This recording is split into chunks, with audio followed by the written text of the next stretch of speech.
Well, it was a bit of a gray day today with many of us seeing rain. Good evening. I'm Brenda LeDunn. Chief Meteorologist James Spann joins us right now. James, how long's the rain going to stick around? We'll see waves of rain through tomorrow night, and this is a good thing. We need this rain. About 70% of Alabama in a drought, so we'll take this. Now, the bulk of the rain over the past several hours has been along and south of Interstate 20, although we have developing showers now to the north as well. In fact, some of the heavier showers are coming through parts of Etowah County near Gadsden, back over into southern Cherokee County, back here towards Spring Garden. No thunder, no lightning, just rain. And again, we'll see periods of rain tonight, tomorrow, and tomorrow night. And the weather's going to be mild over the next 24 hours. Look at these temperatures this evening, mid to upper 60s. We might see some spots at 70 tomorrow. And then after the rain ends tomorrow night, we'll have turned much colder on Wednesday. And by Thursday morning, we go below the freezing mark again. I've got the 7-day forecast and much more, all coming up in minutes, so stay with us.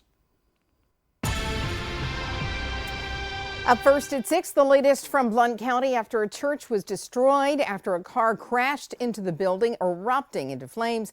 It happened at Rock Creek Church of Christ. We know tonight the driver of that car was hurt and taken to the hospital. ABC 3340's Gracie Johnson has more details. The Alabama Law Enforcement Agency says the single vehicle crash happened around 6 o'clock Sunday morning. Investigators say the car left the roadway, hit a sign and multiple embankments, then flipped over and hit Rock Creek Church of Christ. Both the church and the BMW then caught fire.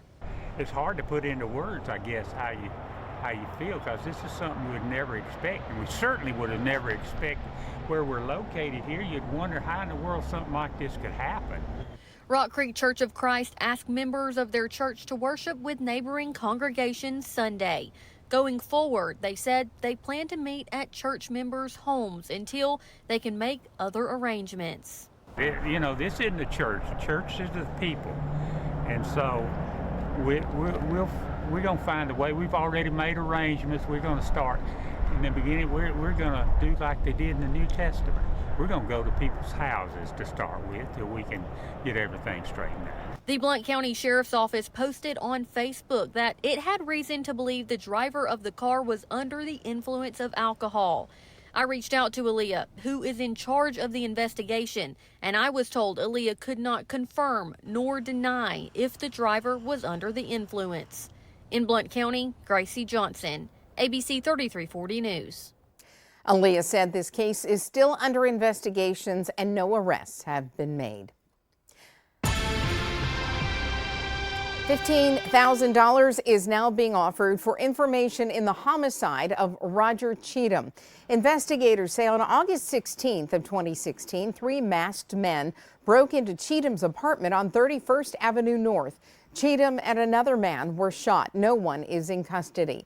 We spoke with Cheatham's mother about what it's been like. It's hard. It's hard. I'm begging and I'm praying someone will come forward to talk.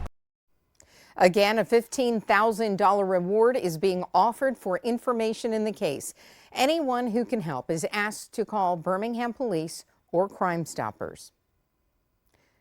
A proposed agreement between the city of Birmingham and the Central Alabama Redevelopment Alliance would provide $100,000 to support a gun safety initiative. The program's goal is to enhance community safety through resources like wire locks, gun safes, and storage boxes. The funding would come from ARPA District 5 funds, and the proposal is on the agenda for tomorrow's City Council meeting. 3 people are injured after a 3-vehicle crash involving a Jefferson County school bus. The wreck happened near Tiapawindo Road and Bud Holmes Road. There were no children on the bus. 2 of the people injured were taken to the hospital. And there's been an influx in traffic crashes and deaths in Coleman. Recently, 4 people have died over a 12-day stretch. Now the district attorney and law enforcement are reminding people to be safe, to try to prevent any more.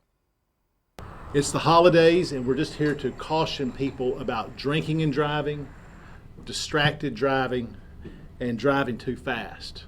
I know everybody is overscheduled and in a hurry, but it's important to take time and be safe. Data from the Coleman County Coroner shows a decline in traffic-related deaths in the last 2 years in Coleman County, but in 2022, 30 people died. In 23, 21 people, and to date in 24, there have been 18. While there has been a decrease, law enforcement says that one is too many.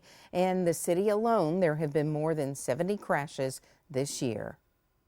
The biggest cause of any crash we're having this year is still following too close, which is strictly linked to distracted driving, whether it's your phone or people not paying attention. They're stressed out where they're going because of the holiday season. So we want you paying attention, being vigilant, and just do the right thing.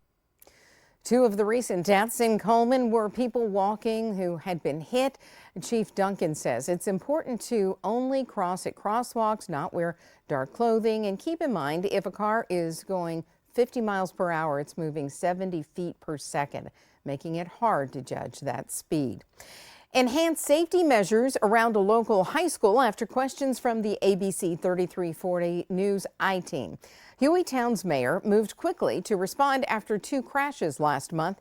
Tonight, ABC 3340 Cynthia Gould has a look at other potential safety upgrades. It's an intersection some call dangerous. We tried to dodge it during school times. 15th Street Road in front of Hueytown High School. A heavy traffic load.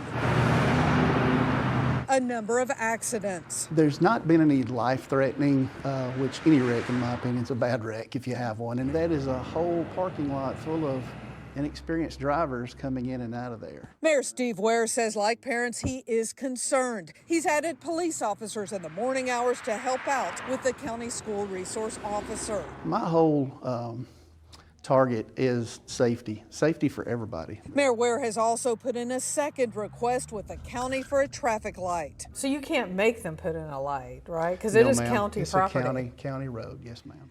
Hueytown High School falls outside the city limits in unincorporated Jefferson County. The mayor says an initial study said a light was not warranted, but Jefferson County Roads and Transportation confirms it is now evaluating the location.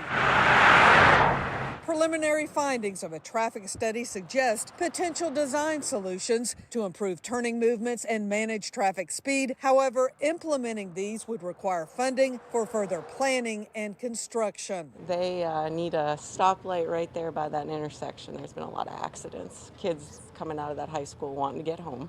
So you don't think a resource officer's enough? No, definitely not. Not for the amount of traffic that school sees. Parents say it's nightmare traffic after big events like football games. I think you'd have more problem with a light myself, that he can pretty much judge the flow of traffic going through there and get it through there quicker than a light. Whatever the long-term fix, the mayor asking the public to do their part. So everybody needs to slow down, be patient. In an email statement, the Jefferson County School Board said they are aware of those intersection issues and are actively exploring different options with city and county partners. Brenda? Cynthia Gould reporting. And several issues are up for discussion at Birmingham City Council's meeting tomorrow, including a grant from the Alabama Department of Transportation to repave a section of Lakeshore Parkway. The funding from the Rebuild Act Alabama Act would be to repave the area from West Oxmoor Road to Industrial Drive. $350,000 from ALDOT and $100,000 from the city would pay for the project.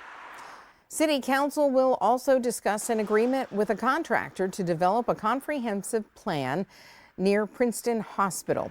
It includes 11 blocks along Cotton Avenue and 10th Street Southwest.